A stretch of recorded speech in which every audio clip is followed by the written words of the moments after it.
Radhe Radhe everyone. आज की video में मैं आपको मोक्षदा एकादशी की कथा सुनाऊंगी।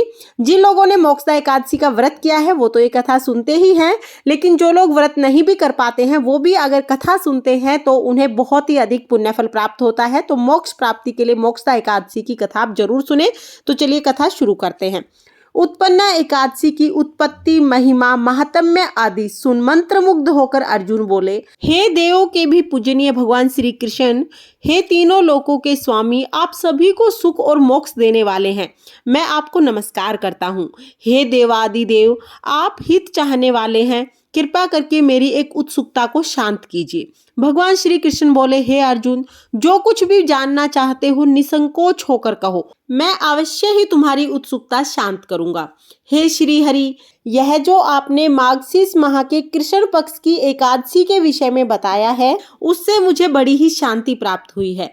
अब आप कृपा करके मार्गशीर्ष माह के शुक्ल पक्ष में जो एकादशी आती है उसके विषय में भी बताएं। उसका नाम क्या है, उस दिन कौन से देवता की पूजा की जाती है और उसकी पूजा विधि क्या है तथा उस व्रत को करने से क्या फल प्राप्त होता है, ये सब मैं जानना चाहता हूँ। कृपया विस्तार सहित बताकर मेरी उत्सुकता को दूर कीजिए, आपकी बड़ी कृपा होगी। भगवान श्री कृष्ण बोले, हे कुंती नंदन, तुमने अत्यंत उत्तम प्रश्न किया है, इसलिए तुम्हारा यश संसार में फैलेगा। मार्गशीर्ष माह के शुक्ल पक्ष की एकादशी अनेक पापों को नष्ट करने वाली है। संसार में इसे मोक्षदा एकादशी के नाम से जाना जाता है। इस दिन श्री दामोदर भगवान की धूप दीप नैवेद्य से भक्ति पूर्वक पूजा की जाती है। हे अर्जुन, इस एकादशी के व्रत के पुण्य के प्रभाव से नरक में गए हुए माता पिता पितर आदि को स्वर्ग की प्राप्ति होती है। पुराणों में वर्णित इसकी कथा इस प्रकार है, इसे ध्यान पूर्वक सुनो। प्राचीन काल में वैखानस नाम का एक राजा राज्य करता था। उसके राज्य में चारों वेदों के ज्ञाता ब्राह्मण रहते थे। वह अपनी प्रजा का पुत्रवत पालन करता था।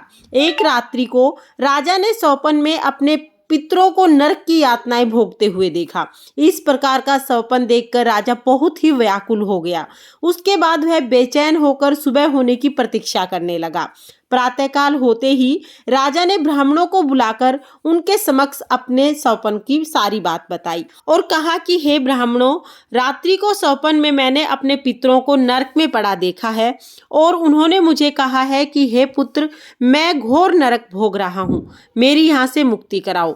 जब से मैंने उनके ये वचन सुने हैं तब से मुझे चैन नहीं है। मुझे अब राज्य, सुख, ऐश्वर्य, हाथी घोड़े, धन, स्त्री, पुत्र आदि कुछ भी सुखदायी प्रतीत नहीं होते हैं। अब मैं क्या करूं, कहाँ जाऊं? इस दुख के कारण मेरा शरीर तप रहा है। आप लोग मुझे किसी भी प्रकार का तप, दान, व्रत आदि बताएं जिससे मेरे पिता को मुक्ति प्राप्त हो। यदि मैंने अपने पिता को नरक की यातनाओं से मुक्त कराने का प्रयास नहीं किया तो मेरा जीवन व्यर्थ है। जिसके पितर नरक की यातनाएं भोग रहे हों उस व्यक्ति को धरती में सुख भोगने का कोई अधिकार नहीं है। हे ब्राह्मण देव, मुझे शीघ्र ही इसका कोई उपाय बताएं।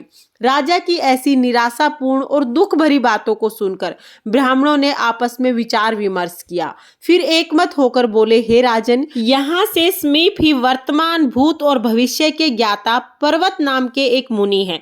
आप यह सब बातें उन्हें जाकर पूछे, वे अवश्य ही इसका कोई सरल उपाय आपको बताएंगे। ऐसा सुनकर राजा मुनि के आश्रम पर गए।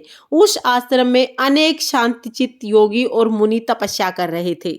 चारों वेदों के ज्ञाता पर्वत मुनि दूसरे ब्राह्मणों के साथ बैठे दिखाई दे रहे थे। राजा ने उन्हें साष्टांग प्रणाम किया और अपना परिचय दिया। पर्वत मुनि ने कुशल क्षेम पूछी। तब राजा ने बताया कि हे देव ऋषि, आपकी कृपा से मेरे राज्य में सब कुशल मंगल है, परंतु अकस्मात ही मेरे समक्ष एक ऐसी समस्या आ खड़ी हुई है जिसने मुझे अशांत कर दिया है। फिर राजा ने उन्हें रात में देखे हुए स्वप्न की पूरी बात बताई और दुखी स्वर से बोले, हे महामुनि, अब आप कृपा करके मेरा मार्गदर्शन करें और मुझे बताएं कि मुझे क्या करना चाहिए, कैसे मैं अपने पिता को नरक की यातनाओं से मुक्त करा सकता हूँ। पर्वत मुनि ने बहुत ही गंभीरता पूर्ण राजा की सारी बातें सुनी। फिर नेत्र बंद कर भूत और भविष्य पर विचार करने लगे। कुछ देर बाद गंभीरता पूर्ण चिंतन करने के बाद ऋषि बोले, हे राजन, मैंने योग बल के द्वारा तुम्हारे पिता के समस्त कुकर्मों का ज्ञान प्राप्त कर लिया है। उन्होंने पूर्व जन्म में अपनी पत्नियों के साथ भेदभाव किया, अपनी बड़ी पत्नी के कहने में आकर उन्होंने दूसरी पत्नी को ऋतुदान मांगने पर भी नहीं दिया। उसी पाप कर्म के फल से तुम्हारा पिता नरक में गया है। तब राजा वैखानस याचना भरे स्वर से बोले, हे महात्म्य, मेरे पिता के उद्धार का कोई उपाय बताएं। किस प्रकार वे इस पाप से मुक्त हो सकते हैं। तब पर्वत मुनि बोले, हे राजन, मार्गशीर्ष मास के शुक्ल पक्ष में जो एकादशी होती है उसे मोक्षदा एकादशी कहते हैं। यह मोक्ष प्रदान करने वाली एकादशी होती है। आप इस मोक्षदा एकादशी का उपवास करें और उस उपवास का पुण्य फल संकल्प करके अपने पिता को अर्पित करें। एकादशी के पुण्य प्रभाव से अवश्य ही तुम्हारे पिता को मुक्ति मिल जाएगी। मुनि के वचनों को सुनकर राजा अपने राज्य को लौट गया और कुटुंब सहित मोक्षदा एकादशी का विधि पूर्वक उपवास किया। उस उपवास के पुण्य फल को राजा ने अपने पिता को अर्पित कर दिया।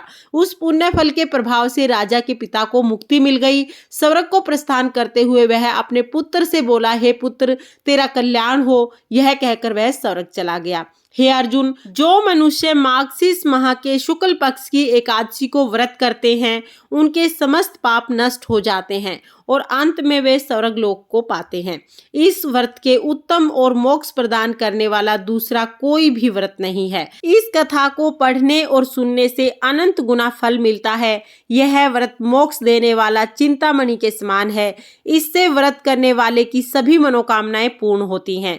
भगवान श्री कृष्ण ने कहा, हे अर्जुन, हर इंसान की प्रबल इच्छा होती है कि वह मोक्ष प्राप्त करे। मोक्ष की इच्छा करने वालों के लिए मोक्षदा एकादशी का यह व्रत बहुत महत्वपूर्ण है। पिता के प्रति पुत्र के दायित्व का इस कथा से उत्तम दृष्टांत कोई दूसरा नहीं है। अतः भगवान श्री हरि विष्णु के निमित्त यह व्रत पूर्ण निष्ठा और श्रद्धा से करना चाहिए। तीसरी मोक्षदा एकादशी व्रत कथा समाप्तम। ये थी मोक्षदा एकादशी की व्रत कथा। अगर आपको ये व्रत कथा पसंद आई हो तो प्लीज वीडियो को लाइक कर देना और अगर आपने अभी तक चैनल को सब्सक्राइब नहीं किया है तो चैनल को सब्सक्राइब कर लेना। फिर मिलते हैं किसी और वीडियो के साथ। तब तक के लिए जय श्री कृष्णा। राधे राधे।